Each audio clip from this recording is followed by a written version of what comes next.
جو حالات ہیں وہ اللہ بتا رہا ہوں، حالات بڑے خطرناک ہیں۔ وہ نسل تیار ہو چکی ہے جو جن نعروں کو آپ شرک اور کفر کہتے ہیں، ان نعروں پر وہ فخر کرتی ہے۔ اللہ تعالیٰ نے فرمایا سورہ انعام کے اندر، الذین آمنوا ولم يلبسوا ایمانہم بظلم اولئک لہم الامن وہم مہتدون۔ میرے بندو، جو ایمان لائے اور اپنے ایمان کے ساتھ انہوں نے ظلم کو یعنی شرک کو نہیں ملایا، انہی کو امن ملے گا، انہی کو چین ملے گا، انہی کو نجات ملے گی، وہی اللہ کے یہاں کامیاب ہوں گے، وہی ہدایت پائیں گے۔ افسوس ہے میرے بھائیو آج ان لوگوں پر جو اس امت کے رہنما بننے کا دعویٰ کرتے ہیں، ممبروں پر اور محرابوں پر اور اسٹیجوں پر بیٹھ کر وہ امت کے سامنے شرک کو مزین کر کے پیش کرتے ہیں۔ امت شرک کر رہی ہے اور امت کو شرک میں پھنسائے رکھنے کے لیے وہ منطقی دلیل دیتے ہیں۔ کہتے ہیں روٹی مانگتے ہو کہ نہیں بیوی سے؟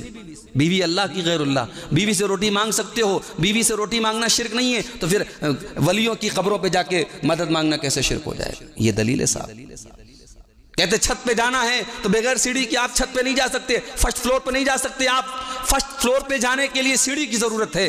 اللہ تعالیٰ تو سب سے بلند ہے، سب سے اونچا ہے، سب سے بڑا ہے، اللہ تک آپ ڈائریکٹ پہنچ جائیں گے۔ یہ دلیلیں ہیں صاحب جو دین ہمیں یہ تعلیم دیتا ہے، یا ایھا الناس انتم الفقراء الی اللہ، اے لوگو تم سب کے سب فقیر ہو۔ شیخ عبد القادر جیلانی بھی اللہ کے در کے فقیر ہیں، خواجہ معین الدین چشتی اجمیری بھی اللہ کے در کے فقیر ہیں، علی مرتضیٰ بھی اللہ کے در کے فقیر ہیں۔ جتنے لوگوں کو تم نے مشکل کشا، غوث اعظم، دستگیر، غریب نواز، یہ خطابات تم نے دے دی، وہ سب اللہ کے در کے محتاج ہیں۔ شیخ عبد القادر جیلانی بھی جب اپنی ماں کے پیٹ میں تھے، وہاں ان کو آکسیجن پہنچانے والا اللہ تھا، ماں کے پیٹ میں ان کو زندگی بخشنے والا اللہ تھا۔ جتنے اولیاء کرام ہیں، جتنے بزرگان دین ہیں، آج وہ دنیا میں جب تک رہے اللہ کے آگے ہاتھ پھیلاتے رہے، اللہ سے مانگتے رہے، اللہ کے در کے فقیر رہے، اور آج وہ دنیا سے چلے گئے تو تمہارے مشکل کشا بن گئے، تمہارے غوث اعظم بن گئے، تمہارے دستگیر بن گئے۔ السلام علیکم ورحمۃ اللہ وبرکاتہ۔ الحمد للہ رب العالمین والعاقبۃ للمتقین والصلاة والسلام علی سید الانبیاء والمرسلین نبینا محمد وعلی آلہ وصحبہ اجمعین ومن تبعہم بإحسان الی یوم الدین، اما بعد۔ اعوذ باللہ من الشیطان الرجیم، بسم اللہ الرحمن الرحیم۔ الذین آمنوا ولم يلبسوا ایمانہم بظلم اولئک لہم الامن وہم مہتدون۔ محترم حاضرین، اس مسجد میں ہر اتوار بعد نماز مغرب ہفتہ وار درس ہوتا ہے۔ آج اسی درس میں مجھے آپ کے سامنے گفتگو کرنے کا موقع مل رہا ہے۔ اس وقت ہم اور آپ جن حالات سے گزر رہے ہیں وہ کسی کے اوپر مخفی نہیں ہیں، چھپے ہوئے نہیں ہیں، اور ہمیں سے بہت سارے لوگ اس ملک میں اپنے مستقبل کو لے کر فکر مند ہیں، ٹینشن میں ہیں کہ آگے ہمارے ساتھ کیا ہوگا۔ ہم جب اپنی قوم پر آنے والی مصیبتوں کے بارے میں بات کرتے ہیں تو عام طور سے ہم ان واقعات اور ان فسادات کو ذہن میں لاتے ہیں جس میں ہزاروں کی تعداد میں ہمارے اپنے بھائیوں کی جان گئی، یا یہ کہہ لیجئے کہ جس میں ایک پلاننگ کے تحت ہماری قوم کی نسل کشی کی گئی، ہماری قوم کو مارا گیا۔ ظاہر ہے ایک مسلمان ہونے کے ناطے ان واقعات کے بارے میں سوچ کر ہمیں افسوس ہوتا ہے، تکلیف ہوتی ہے، اور ہونی بھی چاہیے۔ مگر میں ایک اور چیز کی طرف آپ کا دھیان لے کے جانا چاہتا ہوں۔ ہر وہ شخص جسے دین سے محبت ہے، جسے اسلام سے محبت ہے، جسے اس عقیدے سے محبت ہے، شریعت سے محبت ہے، وہ مسلمانوں کی نسل کشی کے جو واقعات ہوئے اس سے کہیں زیادہ تکلیف موجودہ دور میں مسلمانوں کے اندر جو فکری ارتداد ہے، ایک بڑی تعداد میں ہمارے مسلمانوں میں ایسے لوگ پیدا ہو رہے ہیں جن کے اندر ایمان کی غیرت نہیں ہے، جن کے اندر توحید کو لے کر کے کوئی سختی نہیں ہے۔ وہ کسی پتھر کے بت کے آگے سجدہ بھی کر سکتے ہیں، وہ کوئی شرکیہ نعرہ بھی لگا سکتے ہیں، وہ کسی غیر اللہ کے در پہ جا کے سر بھی جھکا سکتے ہیں۔ ایسی نوجوان نسل آج ایک بڑی تعداد میں تیار ہو رہی ہے۔ ہمارے لیے در حقیقت افسوس کی بات یہ ہے، اور ہمارے دشمنوں کی پلاننگ بھی یہی ہے۔ وہ آپ کو ختم نہیں کرنا چاہتا، وہ آپ کے ایمان کو ختم کرنا چاہتا ہے، آپ کے عقیدے کو ٹارگٹ کرنا چاہتا ہے۔ وہ ایک ایسی مسلمان نسل کو تیار کرنا چاہتا ہے جو اندر سے کھوکھلی ہو، جس کا نام مسلمانوں کے جیسا ہو، جس کے ساتھ ٹائٹل مسلمانوں کا لگا ہو، مگر اس کے ایمان میں، اس کی سوچ میں، اس کی مانسکتا میں، اس کی مینٹلٹی میں ایمان اور عقیدہ نام کی کوئی چیز نہ ہو۔ یہ ہمارے لیے اصل فکر اور ٹینشن کی بات ہے۔ حضرت ابراہیم علیہ السلام ہم سب کے باپ ہیں، بلکہ نبیوں کے باپ ہیں، ابو الانبیاء۔ ابراہیم علیہ السلام جب اپنے لختے جگر حضرت اسماعیل کو اور اپنی بیوی حضرت ہاجرہ کو جب مکہ کی بے آب و گیا سرزمین میں چھوڑ کے جانے لگے تو انہوں نے جو دعا کی تھی اس دعا کے الفاظ پہ غور کیجئے۔ وَإِذْ قَالَ إِبْرَاهِيمُ رَبِّ اجْعَلْ هَٰذَا الْبَلَدَ آمِنًا وَاجْنُبْنِي وَبَنِيَّ أَن نَّعْبُدَ الْأَصْنَامَ۔ یاد کرو جب ابراہیم نے یہ دعا کی کہ اللہ اس مکہ شہر کو تو امن والا بنا دے، چین والا بنا دے، یہ پہلی دعا مانگی۔ انسان کی زندگی میں امن نہ ہو تو پھر سب بیکار ہے۔ اسی لیے اللہ کے نبی صلی اللہ علیہ وسلم فرماتے ہیں کہ 3 چیزیں جس کو مل جائیں اس کو دنیا کی ساری نعمتیں مل گئیں۔ من اصبح منکم آمنا فی سربہ معافا فی جسدہ عندہ قوت یومہ۔ جو انسان اپنے گھر میں امن کے ساتھ ہو، چین کے ساتھ ہو، اور اس کے بدن کے اندر کوئی بڑی بیماری نہ ہو، کوئی مصیبت نہ ہو، عافیت کے ساتھ وہ ہو، اور اس کے پاس ایک دن کا کھانا ہو، یہ 3 چیزیں جس کے پاس ہوں، اللہ کے نبی فرماتے ہیں فَكَأَنَّمَا حِيزَتْ لَهُ الدُّنْيَا بِحَذَافِيرِهَا، گویا کہ دنیا کی ساری نعمتیں اس کے لیے اکٹھا کر دی گئیں۔ امن اور چین بہت بڑی نعمت ہے۔ نوالا نہیں اترتا ہے صاحب الگ سے جب انسان دہشت کے سائے میں زندگی گزارتا ہو۔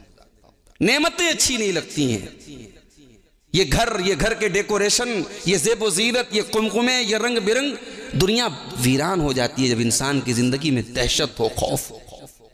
بہت بڑی نعمت ہے امن۔ اسی لیے اللہ تعالیٰ نے مکہ کے کافروں کو بھی اپنی اس نعمت کو یاد دلایا تھا۔ اللہ نے کیا فرمایا؟ لِإِيلَافِ قُرَيْشٍ إِيلَافِهِمْ رِحْلَةَ الشِّتَاءِ وَالصَّيْفِ فَلْيَعْبُدُوا رَبَّ هَٰذَا الْبَيْتِ الَّذِي أَطْعَمَهُم مِّن جُوعٍ وَآمَنَهُم مِّن خَوْفٍ۔ اے کفار مکہ، جس دور میں سارے عرب کے لوگ اپنی روزی روٹی کے لیے پریشان رہتے ہیں، چوروں کا ڈر رہتا ہے، ڈاکوؤں کا ڈر رہتا ہے، تم گرمی کے موسم میں یمن کا سفر کرتے ہو، تم جاڑے کے موسم میں شام کا سفر کرتے ہو، تمہارے تجارتی قافلے سیف ہیں، تم سیکیورڈ ہو، تم محفوظ ہو، یہ اللہ کی بہت بڑی نعمت ہے۔ اے کفار مکہ، تو تم اس خانہ کعبہ کے رب کی عبادت کیوں نہیں کرتے جو تمہیں کھانا کھلاتا ہے اور تمہیں امن اور چین عطا کرتا ہے؟ تو پہلی دعا مانگی کہ اللہ مجھے امن والے، میری بچے کو اور میری بیوی کو امن والے شہر میں تو بسا دے، اس مکہ کے شہر کو امن والا بنا دے۔ اس کے بعد دوسری دعا کی وَجْنُبْنِي وَبَنِيَّ أَن نَّعْبُدَ الْأَصْنَامَ، اور اے پروردگار تو مجھے اور میرے بچوں کو بت پرستی سے بچانا۔ یہ دعا مانگی ابراہیم علیہ السلام۔ بھئی ایک نبی کو تو اتنا کانفیڈنس ہونا چاہیے کہ میری آنے والی نسل تو توحید پر رہے گی، اتنا کانفیڈنس تو ایک نبی کو ہونا چاہیے نا۔ مگر یہی وہ چیز ہے، اللہ کے نبی فرماتے ہیں کہ انسانوں کے دل رحمان کی 2 انگلیوں کے درمیان ہے۔ اللہ اگر چاہے تو نوح علیہ السلام کا بیٹا مشرک بن جاتا ہے؟ اللہ کیا یہ تھوڑی دیکھا جائے گا کہ آپ کا باپ کون تھا، اللہ کیا تو آپ کا ہی عقیدہ دیکھا جائے گا نا۔ وہ جو لوگوں نے اپنی گدیاں بنا کے رکھی ہیں، اپنے نسب بنا کے رکھے ہیں، اپنے شجرے سنبھال کے رکھے ہیں، یہ شجرے قیامت کے دن کام نہیں آئیں گے۔ فَلَا أَنْسَابَ بَيْنَهُمْ يَوْمَئِذٍ وَلَا يَتَسَاءَلُونَ۔ آپ کا حسب و نسب کیا ہے، آپ کا خاندان کیا ہے، آپ کی کاسٹ کیا ہے، آپ کا شجرہ کیا ہے، اللہ کے ہاں یہ میٹر ہی نہیں کرتا ہے۔ اللہ کیا پوچھا ہی نہیں جائے گا۔ آپ کا عقیدہ کیا ہے، آپ کا عمل کیا ہے، آپ کا کیریکٹر کیا ہے، آپ کے کرتوت کیا ہے، اللہ کیا تو یہ دیکھا جائے گا۔ اسی لیے اللہ کے نبی فرماتے ہیں من بطّأ بہ عملہ لم یسرع بہ نسبہ، جس کا عمل اس کو پیچھے کر دے اس کا نسب اس کو آگے نہیں کر سکتا۔ اگر آپ اپنے عمل میں پیچھے ہیں، آپ کا پرسنٹیج آپ کے عمل میں کمزور ہے، تو آپ کے نسب کا پرسنٹیج آپ کو اللہ تعالیٰ کیا فرسٹ ڈویژن میں پاس نہیں کرا سکتا۔ اللہ تعالیٰ کی جو رینکنگ ہوگی وہ عمل کی بنیاد پر ہوگی، وہ نسب کی بنیاد پر نہیں ہوگی۔ تو حضرت ابراہیم ایک پیغمبر ہیں، انہیں اپنے بچوں کے عقیدے کی فکر ہے۔ اے اللہ میری اولاد شرک نہ کرے، اللہ میرے بچوں کو تو شرک سے بچائے۔ یہ ابراہیم علیہ السلام جیسا پیغمبر دعا کرتا ہے، جس نے توحید کے لئے سب کچھ لٹا دیا۔ جانتے ہو ابراہیم علیہ السلام کو جب آگ میں ڈالا گیا تھا نا، ان کے بدن سے کپڑے اتار لیے گئے تھے۔ مذاق نہیں ہے، ہم تو واقعات کی روشنی میں سن لیتے ہیں اور واہ واہ کر دیتے ہیں، سبحان اللہ کر دیتے ہیں، مگر آسان نہیں ہے میرے بھائی زندگی کو داؤں پہ لگا دینا۔ ابراہیم بننا آسان کام نہیں ہے۔ آگ میں ڈالنے کے لیے ابراہیم کے بدن سے کپڑے اتار دیے گئے، مگر ابراہیم کی پیشانی پر کوئی بل نہیں تھا۔ ایک اللہ کی توحید کی دعوت اور ایک اللہ کی توحید کے مشن کو لے کر کے آج ابراہیم کو آگ میں ڈالا جا رہا ہے، اور ابراہیم کی زبان پر بس ایک ہی کلمہ تھا، حسبی اللہ ونعم الوکیل، میرے لیے میرا اللہ کافی ہے اور اللہ سے بہترین مدد کرنے والا کوئی نہیں۔ یہ دعا تھی، یہ وظیفہ تھا، یہ الفاظ تھے ابراہیم کی زبان پر، اور جب یہ الفاظ تھے تو آج اللہ تعالیٰ نے بارش نہیں برسائی ابراہیم کی آگ کو بجھانے کے لیے، ہوائیں نہیں چلائی اللہ نے ابراہیم کی آگ کو بجھانے کے لیے۔ آج اللہ نے ڈائریکٹ آگ کو حکم دیا، یا نار کونی بردا وسلاما علی ابراہیم، اے آگ تو میرے ابراہیم کے لیے ٹھنڈی ہو جا اور سلامتی والی ہو جا۔ ابراہیم کے بدن سے کپڑے اتار لیے گئے، ان کے بدن کو ننگا کر کے آگ میں ڈالا گیا۔ حافظ ابن حجر رحمۃ اللہ علیہ لکھتے ہیں، بڑے آتھینٹک محدث ہیں، بڑا معتبر نام ہے ابن حجر کا، وہ فتح الباری میں لکھتے ہیں کہ بعض روایات سے یہ معلوم ہوتا ہے کہ قیامت کے دن، یہ صحیح روایات میں یہ بات موجود ہے کہ قیامت کے دن سب سے پہلے ابراہیم علیہ السلام کو کپڑا پہنایا جائے گا۔ جب قیامت کے دن سارے لوگ ننگے بدن میدان محشر میں اکٹھا ہوں گے تو سب سے پہلے ان اول ما یکسا، سب سے پہلے کپڑا کس کو پہنایا جائے گا؟ ابراہیم علیہ السلام کو۔ تو ابن حجر لکھتے ہیں کہ یہ پہلے کپڑا ان کو کیوں پہنایا جائے گا؟ کیونکہ اللہ کی توحید کے لیے کپڑا ان کے بدن سے اتارا گیا تھا۔ یہ وہ ابراہیم ہے، توحید کے لیے گھر کو چھوڑا، توحید کے لیے باپ کو چھوڑا، توحید کے لیے وطن چھوڑا، توحید کے لیے بیٹا قربان کرنے کو تیار ہو گئے، توحید کے لیے بیوی اور بچے کو بے آب و گیا سرزمین میں بسا کے جا رہے ہیں، چھوڑ کے جا رہے ہیں۔ وہ ابراہیم کہنے کہ اے اللہ میرے بچوں کو تو شرک سے بچانا، میرے بھائی اپنے بچوں کو بھی شرک سے بچا لو۔ جو حالات ہیں وہ اللہ بتا رہا ہوں، حالات بڑے خطرناک ہیں۔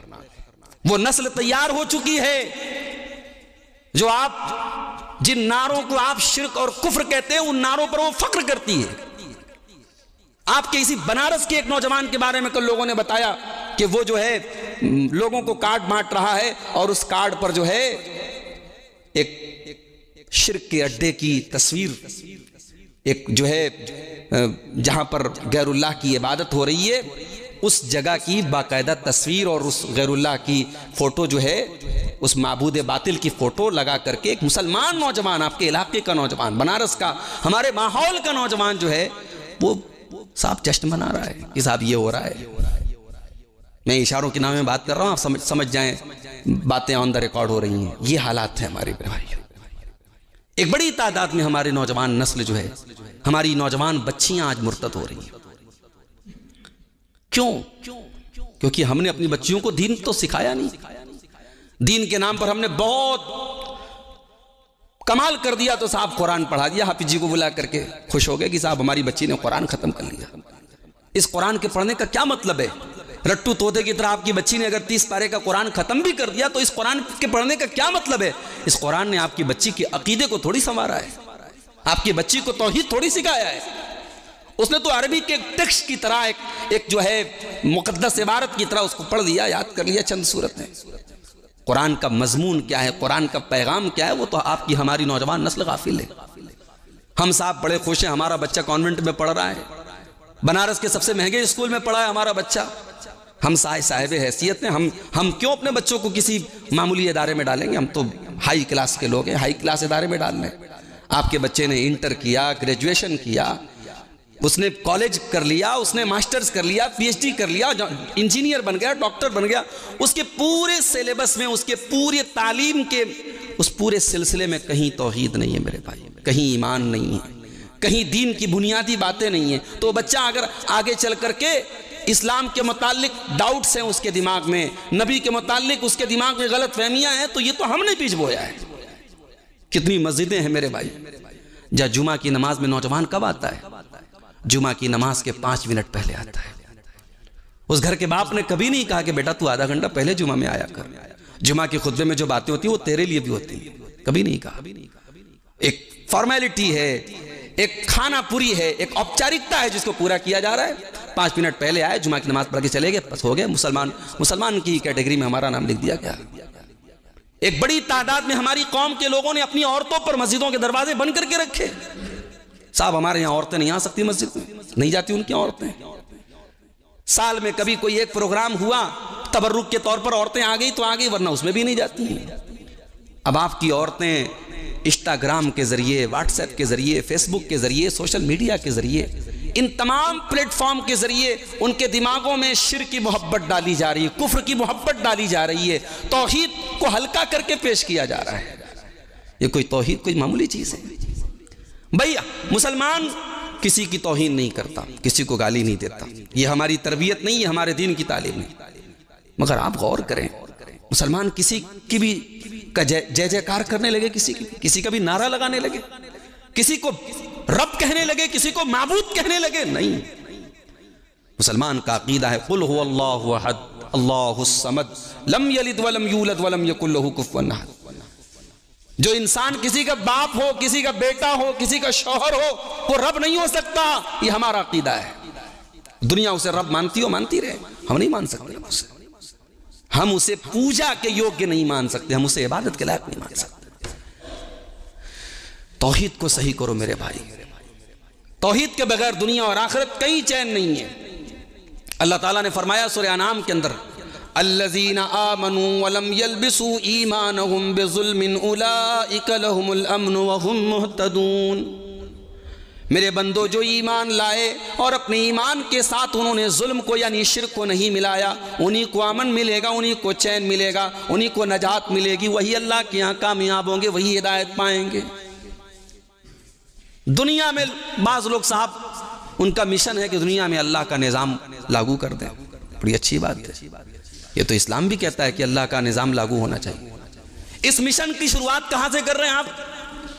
کہتے صاحب ہم پہلے پولیٹیکلی کام کریں گے، پہلے ہم پولیٹکس میں محنت کریں گے۔ نبیوں نے پہلے پولیٹکس پر محنت نہیں کی، نبیوں نے پہلے عقیدے پر محنت کی، نبیوں نے پہلے توحید کو درست کیا۔ آپ کسی بھی عقیدے کو والے کو لائیں اور آپ کا مشن ہو صاحب کہ آپ زمین پر اللہ کا نظام لاگو کریں گے، یہ پاسبل ہی نہیں ہے۔ یہ تو آپ ناممکن چیز کا سپنا دیکھ رہے ہیں۔ جب تک عقیدہ درست نہ ہو تب تک اللہ کا نظام کیسے لاگو کریں گے آپ؟ یہ اللہ کا وعدہ ہے کہ جب تک تم توحید پر رہو گے ہم تمہارے دین کو غالب کریں گے۔ وعد اللہ الذین آمنوا منکم وعملوا الصالحات لیستخلفنہم فی الارض کما استخلف الذین من قبلہم ولیمکنن لہم دینہم الذی ارتضی لہم ولیبدلنہم من بعد خوفہم امنا یعبدوننی لا یشرکون بی شیئا۔ سورہ نور کی آیت ہے، اللہ نے کہا وعدہ ہے ایمان والوں سے میرا کہ ہم ضرور تمہارے دین کو غالب کریں گے، ہم تمہیں امن اور چین عطا فرمائیں گے، ہم تمہیں زمین میں اقتدار عطا فرمائیں گے۔ شرط کیا ہے؟ یعبدوننی، تم میری عبادت کرو، میری عبادت میں شرک مت کرو، شریک مت کرو کسی کو۔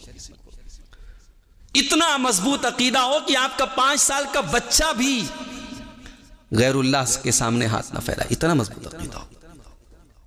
عبداللہ بن عباس رضی اللہ تعالیٰ عنہ اللہ کے رسول صلی اللہ علیہ وسلم کے کزن ہیں، آپ کے چچا کے بیٹے ہیں، 10 یا 12 سال کی ان کی عمر ہے، سواری کے اوپر اللہ کے رسول کے پیچھے سوار ہیں۔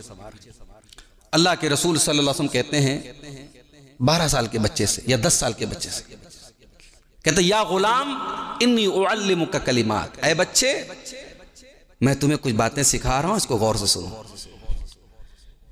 اذا سألت فاسأل اللہ، اے بچے جب بھی سوال کرنا اللہ سے سوال کرنا، وَإِذَا اسْتَعَنْتَ فَاسْتَعِنْ بِاللَّهِ، اور جب بھی مدد طلب کرنا اللہ سے مدد طلب کرنا۔ افسوس ہے میرے بھائیو آج ان لوگوں پر جو اس امت کے رہنما بننے کا دعویٰ کرتے ہیں، ممبروں پر اور محرابوں پر اور اسٹیجوں پر بیٹھ کر وہ امت کے سامنے شرک کو مزین کر کے پیش کرتے ہیں۔ امت شرک کر رہی ہے اور امت کو شرک میں پھنسائے رکھنے کے لیے وہ منطقی دلیل دیتے ہیں، کہتے ہیں روٹی مانگتے ہو کہ نہیں بیوی سے، بیوی اللہ کی غیر اللہ، بیوی سے روٹی مانگ سکتے ہو، بیوی سے روٹی مانگنا شرک نہیں ہے، تو پھر ولیوں کی قبروں پہ جا کے مدد مانگنا کیسے شرک ہو جائے؟ یہ دلیل ہے صاحب۔ کہتے چھت پہ جانا ہے تو بغیر سیڑھی کے آپ چھت پہ نہیں جا سکتے، فرسٹ فلور پہ نہیں جا سکتے آپ، فرسٹ فلور پہ جانے کے لیے سیڑھی کی ضرورت ہے۔ اللہ تعالیٰ تو سب سے بلند ہے، سب سے اونچا ہے، سب سے بڑا ہے، اللہ تک آپ ڈائریکٹ پہنچ جائیں گے۔ یہ دلیلیں ہیں صاحب، جس دین کی بنیاد توحید پر ہے، جو دین ہمیں یہ تعلیم دیتا ہے یا ایھا الناس انتم الفقراء الی اللہ، اے لوگو تم سب کے سب فقیر ہو۔ شیخ عبد القادر جیلانی بھی اللہ کے در کے فقیر ہیں، خواجہ معین الدین چشتی اجمیری بھی اللہ کے در کے فقیر ہیں، علی مرتضیٰ بھی اللہ کے در کے فقیر ہیں۔ جتنے لوگوں کو تم نے مشکل کشا، غوث اعظم، دستگیر، غریب نواز یہ خطابات تم نے دے دی، وہ سب اللہ کے در کے محتاج ہیں۔ شیخ عبد القادر جیلانی بھی جب اپنی ماں کے پیٹ میں تھے، وہاں ان کو آکسیجن پہنچانے والا اللہ تھا، ماں کے پیٹ میں ان کو زندگی بخشنے والا اللہ تھا۔ جتنے اولیاء کرام ہیں، جتنے بزرگان دین ہیں، آج وہ دنیا میں جب تک رہے اللہ کے آگے ہاتھ پھیلاتے رہے، اللہ سے مانگتے رہے، اللہ کے در کے فقیر رہے، اور آج وہ دنیا سے چلے گئے تو تمہارے مشکل کشا بن گئے، تمہارے غوث اعظم بن گئے، تمہارے دستگیر بن گئے۔ میرے بھائیو اللہ کے نبی 10 سال کے بچے کو سکھا رہے، جب بھی مدد مانگنا اللہ سے مانگنا، اور آگے کیا فرماتے؟ احفظ اللہ یحفظک، اے میرے بچے اللہ کے قانون کی حفاظت کرتے رہنا، اللہ تیری حفاظت کرتا رہے گا۔ بائک چلاتے ہم، پولیس والوں کی اگر چیکنگ کا پہرا ہو تو ہم ہیلمٹ کے بغیر نہیں نکلتے، معلوم ہے کہ 500 روپے کی پینلٹی لگ جائے گی۔ کار چلانے والا برابر سیٹ بیلٹ لگا کے بیٹھتا ہے کہ نہیں صاحب پینلٹی لگ جائے گی، سامنے پولیس کا پہرا ہے۔ اس دور میں جب ہم اپنے نوجوانوں کو، اپنی نوجوان نسل کو ہم کہتے ہیں صاحب یہ مت کرو وہ مت کرو، اگر نوجوان نسل کے دماغ میں اللہ کی عظمت کو بٹھا دیں، اللہ کا مقام اگر ہماری نوجوان نسل جان لے، پھر ہمیں بتانے کی ضرورت نہیں پڑے گی۔ وہ حضرت عمر فاروق کے دور کا واقعہ ہے نا، کہ ماں کہہ رہی تھی بیٹی سے کہ دودھ میں پانی ملا دے، بیٹی نے کہا نہیں میں نہیں ملاؤں گی، تمہیں معلوم نہیں امیر المومنین کا آرڈر ہے دودھ میں پانی ملانا جرم ہے، کرائم ہے۔ ماں نے کہا رات کا وقت ہے کون دیکھتا ہے، امیر المومنین اپنے گھر میں آرام سے بیٹھے ہوں گے، وہ یہاں تھوڑی دیکھنے آ رہے ہیں۔ تو بیٹی نے جواب دیا تھا کہ اماں اگر عمر نہیں دیکھ رہا، عمر کا رب تو دیکھ رہا ہے، عمر کا رب تو دیکھ رہا ہے۔ دنیا کے معمولی کیمرے لگے ہوں انسان ڈر جاتا ہے، اللہ کا کیمرہ، اللہ کی نظر، اللہ کی قدرت، اللہ کا علم وہ تو ظاہر ہے کبھی بند نہیں ہو سکتا۔ انسان اگر اللہ کو پہچان لے بہت سارے گناہوں سے بچ جائے میرے بھائی۔ اسی لیے اپنی نوجوان نسل کو اللہ کا انٹروڈکشن کراؤ، ان کو بتاؤ اللہ کون ہے، اور یہ ظاہر سی بات ہے یہ اسکول کے سلیبس میں آپ کو نہیں ملے گا، یہ قرآن و حدیث میں ملے گا۔ اسی لیے میں کہتا ہوں کہ اپنی مسجدوں میں مکتب شروع کراؤ، اور اپنے ان بچوں کو جن کو آپ اسکول میں بھیجتے ہیں آپ ان بچوں کو مکتب میں بھیجو۔ یہ بہت ضروری ہے، اس دور کا کام ہے، یہ ہزاروں جلسوں سے بڑا کام ہے، یہ سینکڑوں کانفرنسوں سے بڑا کام ہے، یہ کرنے کا کام ہے۔ اللہ کی قسم اگر ہماری نوجوان نسل میں یہ بچے اگر انہوں نے مسجد کے مکتب میں مولوی صاحب سے اگر نماز کی دعائیں سیکھ لیں، توحید کی بنیاد سیکھ لی اور موٹی موٹی عقیدے کی باتیں سیکھ لی، یہ ان کی گھٹی میں پڑ جائے گی اور مرتے دم تک قائم رہے گی میرے بھائی۔ یہ کرنے کا کام ہے۔ اگر آپ مکتب میں، اگر آپ کے مکتب کا سسٹم نہیں، مکتب شروع کرو ہر مسجد پر۔ دوسری جماعت کے لوگوں نے یہ کام کیا ہے، اور ہم اور آپ اگر اس کام میں پیچھے ہیں تو یہ ہمارے لیے بڑی افسوس کی بات ہے۔ ہماری ہر مسجد میں، اور مکتب بھی ایسا مکتب نہیں کہ صاحب فارمیلٹی حافظ جی آئیں اور خالی قرآن پڑھا کے چلے جائیں، میں بنگلور وغیرہ میں، ساؤتھ وغیرہ میں نے دیکھا کہ مکتب، باقاعدہ مکتب کا پورا ایک سیلیبس ہے. وہاں اس مکتب میں بچہ سال 2 سال اگر پڑھ لے تو وہ دین کی موٹی موٹی باتیں وہ تو سیکھے رہتا ہے. وہ اسکول میں پڑھے، کالج میں کہیں پڑھے، اس کے پاس دین کی بیسک نالج ہو. اللہ کے نبی نے فرمایا کہ بیٹا جب اللہ کی تو حفاظت کرے گا، یعنی اللہ کے قانون کی حفاظت کرے گا، اللہ تیری حفاظت کرے گا. میرے بھائیوں، موجودہ دور میں اپنی نوجوان نسل کو اس فکری ارتداد سے بچانے کی بڑی سخت ضرورت ہے. آنے والے دور میں مسائل ابھی اور بڑھیں گے. ابھی آپ کے اسکولوں میں، چاہے وہ گورنمنٹ اسکولز ہوں چاہے وہ پرائیویٹ اسکولز ہوں، بہت ساری ایسی لمٹس وہاں اور بہت سارے ایسے ریسٹرکشن، بہت ساری ایسی پابندیاں لگائی جائیں گی کہ آپ بچا نہیں پائیں گے اپنے بچوں کو. اب وہاں پر آپ کو پھر آپ کی جو دینی تعلیم ہوگی وہی آپ کے بچوں کو بچا کے رکھے گی. میرے بھائی، ہم اپنے بچوں سے بہت محبت کرتے ہیں، اپنی فیملی سے بہت پیار کرتے ہیں. میرے بھائی، اپنے بچوں کو، بچہ اگر ذرا سا گھر میں کہیں گر جائے، بچے کو ذرا سی چوٹ لگ جائے تو مائیں بے چین ہو جاتی ہیں، باپ تڑپ جاتا ہے. ماں بچے کی بدن کا کہیں خون بہنے لگے، مائیں رونے لگتی ہیں. باپ بڑے سمجھدار اور بڑے میچور ہوتے، باپ کی آنکھوں میں بھی آنسو آ جاتی. اتنی محبت کرتے اپنے بچوں سے. ہم اور آپ کیا پسند کریں گے، کیا گوارا کریں گے کہ ہمارے بچے کل جہنم کی آگ میں جلیں اور ہم تماشا دیکھیں؟ نہیں میرے بھائی. اسی لیے اللہ قرآن میں کہتا ہے یا ایھا الذین آمنوا قوا انفسکم واہلیکم نارا، اے ایمان والو بچاؤ اپنے آپ کو اور اپنے گھر والوں کو جہنم کی آگ سے. جہنم کی آگ دنیا کی آگ سے زیادہ خطرناک ہوئی. وقودھا الناس والحجارہ، اس کا ایندھن انسان اور پتھر ہوں گے. علیہا ملائکۃ غلاظ شداد، اور اس جہنم کے جو داروغہ ہوں گے وہ بڑے سخت ہوں گے، بڑے سخت ہوں گے، وہ کسی کے ساتھ کوئی مروت نہیں کریں گے. تو اپنے بچوں کو میرے بھائی بچانا ہے ہمیں جہنم کی آگ سے. ہمیں عقیدے کے معاملے میں کوئی کمپرومائز نہیں کرنا ہے. بھائی چارہ، محبت، اخلاق، انسانیت، یہ سب اپنی جگہ ہے، عقیدہ اپنی جگہ ہے. اسلام آپ کو غیر مسلم کے ساتھ حیوانیت کا سلوک کرنے کی اجازت نہیں دیتا ہے. کوئی غیر مسلم ہے، آپ کا پڑوسی ہے، آپ کے تعلقات ہیں، آپ انسانی بنیادوں پر اچھا سلوک کیجیے. لا ینہاکم اللہ عن الذین لم یقاتلوکم فی الدین ولم یخرجوکم من دیارکم ان تبروہم. اللہ قرآن میں کہتا ہے ہم منع نہیں کرتے، تم غیر مسلموں کے ساتھ اچھا سلوک کرو، ان کے ساتھ انصاف کا معاملہ کرو. اللہ منع کس چیز سے کرتا ہے؟ اللہ منع اس چیز سے کرتا ہے کہ آپ عقیدے کے معاملے میں کمپرومائز کریں. آپ اللہ اکبر کہنے والا کسی غیر اللہ کی بلندی کا نعرہ لگائے، اللہ اکبر کہنے والا غیر اللہ کے چڑھاوے کو کھائے. بھئی کہنے کو تو چھوٹی سی بات ہے نا، ایک چیز ہے، ایک مٹھائی ہے، اس پر غیر اللہ کے نام سے وہ چیز چڑھائی گئی. تو لڈو تو ابھی بھی لڈو ہی ہے، مٹھائی تو ابھی بھی مٹھائی ہے، مٹھائی تو نہیں بدلی، لڈو تو نہیں بدلا، صرف کیا ہوا صاحب اس کے اوپر ایک نام لے لیا گیا. اسلام کیا کہتا ہے؟ وَمَا أُحِلَّ بِهِ لِغَيْرِ اللَّهِ. جہاں شراب کا ذکر کیا اللہ نے، جہاں مردار کا ذکر کیا، جہاں سور کا ذکر کیا، وہاں اللہ نے اس کا ذکر کیا. وَمَا أُحِلَّ بِهِ لِغَيْرِ اللَّهِ. جس چیز کے اوپر غیر اللہ کا نام لے لیا گیا، یہ میری بات نہیں، قرآن کی آیت ہے. اس کا مطلب کہ اللہ تعالیٰ شرک کے معاملے میں بہت اسٹرکٹ ہے. اللہ کو یہ بالکل گوارا نہیں ہے کہ اس کے علاوہ کسی اور کو خوش کرنے کے لیے کوئی چڑھاوا چڑھایا جائے اور تم مسلمان ہو کے اس کو شوق سے کھائے اور کہ صاحب ہم اتنے کٹر نہیں ہیں. عقیدے کے معاملے میں آپ کو کٹر ہونا پڑے گا، دین کے معاملے میں آپ کو کٹر ہونا پڑے گا. آپ اگر یہ مزاج آپ کا ہے صاحب بسم اللہ پڑھ کے آپ سب کھا لیتے ہیں تو غلط ہے یہ مزاج، اور یہ غلط تربیت اگر آپ اپنے بچوں کی کر رہے ہیں، غلط تربیت کر رہے ہیں. مزاج تو حضرت ابوبکر صدیق کے جیسا ہو کہ ان کا غلام کوئی کھانے کی چیز لایا، انہوں نے کھا بھی لیا. غلام نے کہا کہ میں پہلے کہانت کرتا تھا، لوگوں کا بھوشیہ بتاتا تھا اور ایسی جھوٹ موٹ ناٹک کرتا تھا. آج گزر رہا تھا تو کسی نے جو ہے تحفہ دے دیا، نذرانہ دے دیا، وہی میں نے آپ کو لا کے دیا. حضرت ابوبکر نے حلق میں ہاتھ ڈال کے الٹی کر کے وہ ساری چیز باہر کر دیا. بہت سخت صحابہ کرام.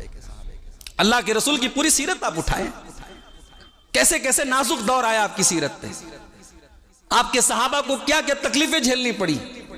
اگر آپ چاہتے مکہ کے کافروں کی طرف سے بہت سارے ایسے آفر آئے تھے، آپ کمپرومائز کر لیتے. ایک بار مکہ کے کفار آئے، اے محمد صلی اللہ علیہ وسلم آئیے ہم اور آپ ایک سمجھوتا کر لیتے ہیں، ایک دن ہم اللہ کی عبادت کریں گے اور اس دن ہم 360 بتوں کے آگے سر نہیں جھکائیں گے، مگر اس دن آپ کو ہمارے بتوں کی عبادت کرنی پڑے گی. اور ایک دن آپ اپنے اللہ کی عبادت کیجئے، ہم اپنے بتوں کی عبادت کریں گے۔ تو یہ ہم لوگ ایک بیچ کا راستہ نکال لیتے ہیں، آپ بھی خوش ہو جائیں، ہم بھی خوش ہو جائیں، جھگڑا ہی ختم ہو جائے۔ دیکھا جائے تو ایک اچھا آفر تھا، مگر اللہ کے نبی نے اس آفر کے جواب میں سورہ کافرون پڑھ کے سنا دی۔ قل یا ایھا الکافرون لا اعبد ما تعبدون ولا انتم عابدون ما اعبد ولا انا عابد ما عبدتم ولا انتم عابدون ما اعبد لکم دینکم ولی دین۔ اے کافرو، اے رب کا انکار کرنے والو، اے توحید کا انکار کرنے والو، جس کی عبادت تم کرتے ہو میں نہیں کر سکتا، اور جس کی عبادت میں کرتا ہوں تم نہیں کر سکتے۔ کیا مطلب؟ مکہ والے اللہ کو نہیں مانتے تھے، مانتے تھے۔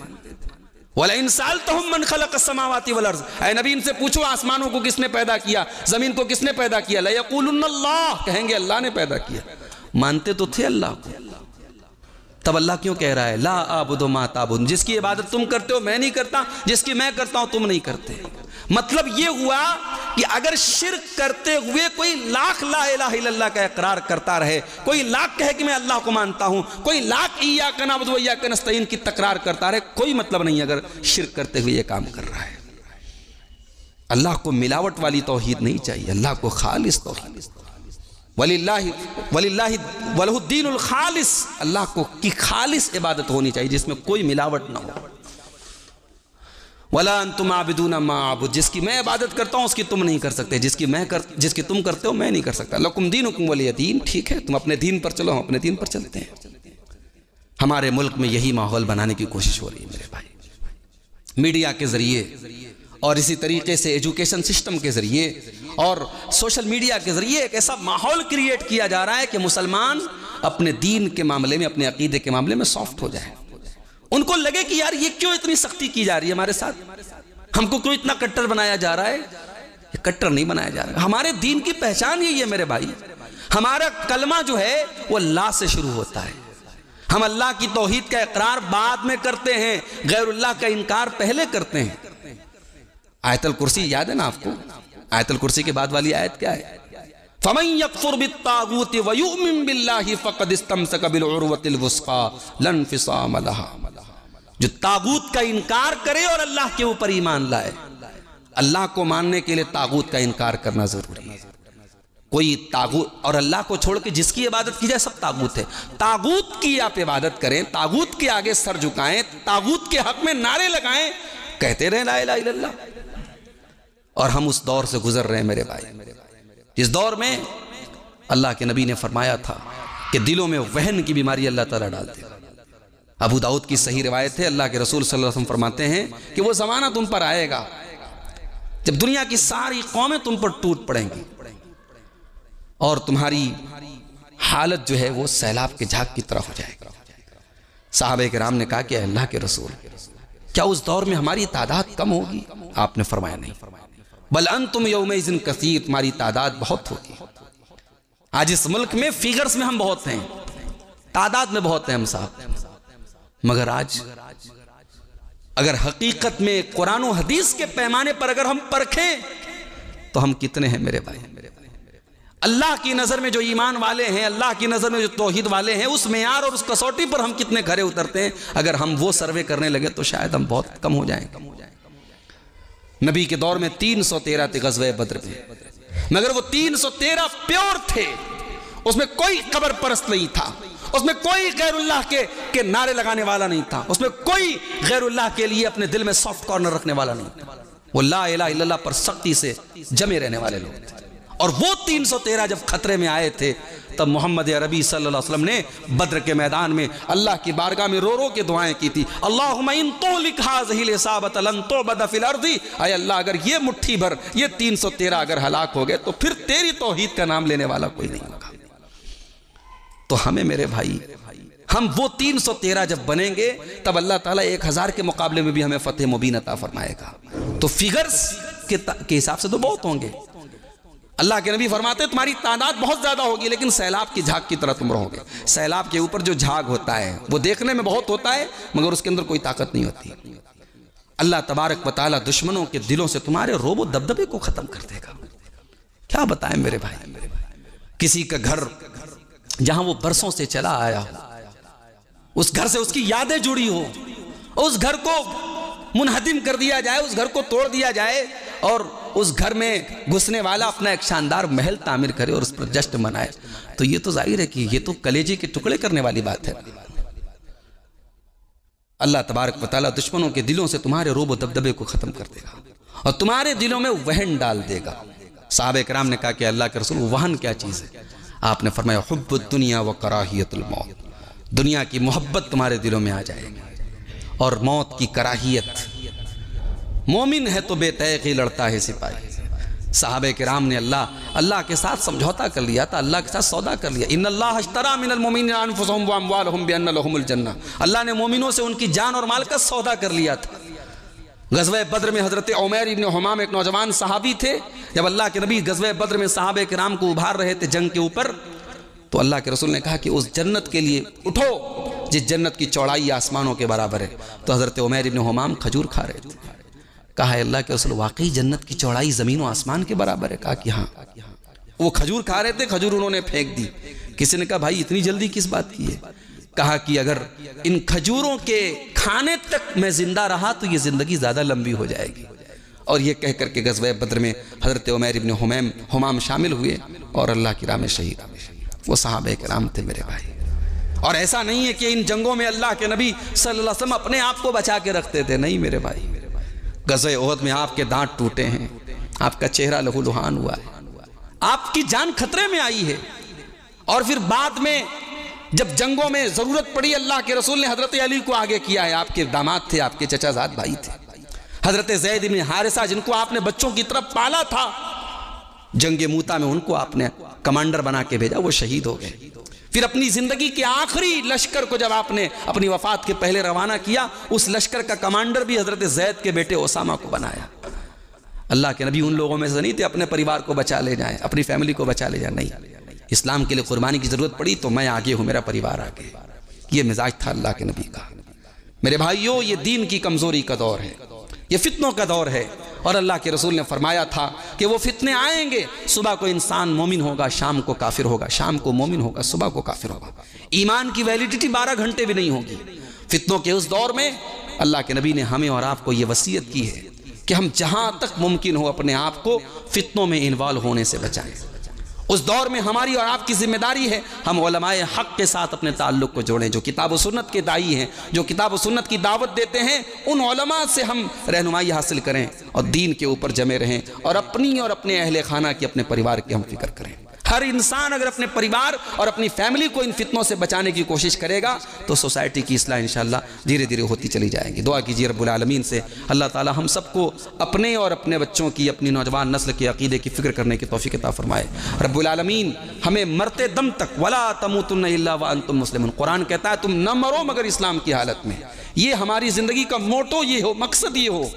کتنے لوگوں کو دیکھا گیا ساری زندگی توحید پر رہے، مرنے کے پہلے مرتد ہو گئے، مرنے کے پہلے کافر ہو گئے، مرنے کے پہلے گمراہ ہو گئے۔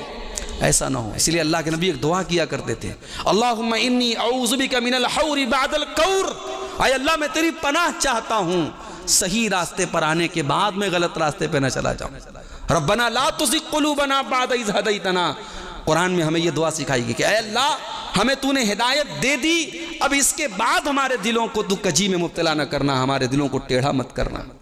ہدایت یہ بہت بڑی نعمت ہے میرے بھائی، سب سے بڑی نعمت ہدایت ہے۔ اگر اللہ نے ہمیں ہدایت دی ہے تو دعا کرو مرتے دم تک اللہ ہدایت پر قائم رکھے۔ بہت سارے لوگوں کو میں نے دیکھا ہے، اپنی اس چھوٹی سی عمر میں نے دیکھا ہے کہ پہلے وہ شرک و بدعت کے راستے پر تھے، اللہ نے توحید کی دعوت پر انہیں آنے کی توفیق بخشی، انہوں نے قرآن و حدیث کی دعوت کو قبول کیا اور آئے، مگر پھر ایسے راستے پر چلے گئے، ایسے منہج پر چلے گئے، ایسے طریقے پر چلے گئے جس نے ان کو اور گڈھے میں ڈال دیا۔ ایسا انجام ہمارا نہ ہو میرے بھائی۔ ربنا لا تزغ قلوبنا بعد اذ ہدیتنا وہب لنا من لدنک رحمہ انک انت الوہاب، یہ قرآن کی دعا ہے، اس کو یاد کر لیں آپ۔ دعا کیجئے اللہ تعالیٰ سے، اللہ تعالیٰ ہم سب کو ایمان اور ہدایت پر قائم رکھے، مرتے دم تک اس عقیدے کی، اس طریقے کی، اس منہج کی، جو طریقہ جو منہج ہمارے نبی نے ہمیں دیا ہے اور جس طریقے پر صحابہ کرام چلتے رہے ہیں، اللہ اسی منہج پر ہم سب کو چلنے کی توفیق عطا فرمائے، آمین۔ اقول قولی ھذا واستغفر اللہ لی ولکم ولسائر المسلمین وآخر دعوانا الحمد للہ رب العالمین، والسلام علیکم ورحمۃ اللہ وبرکاتہ۔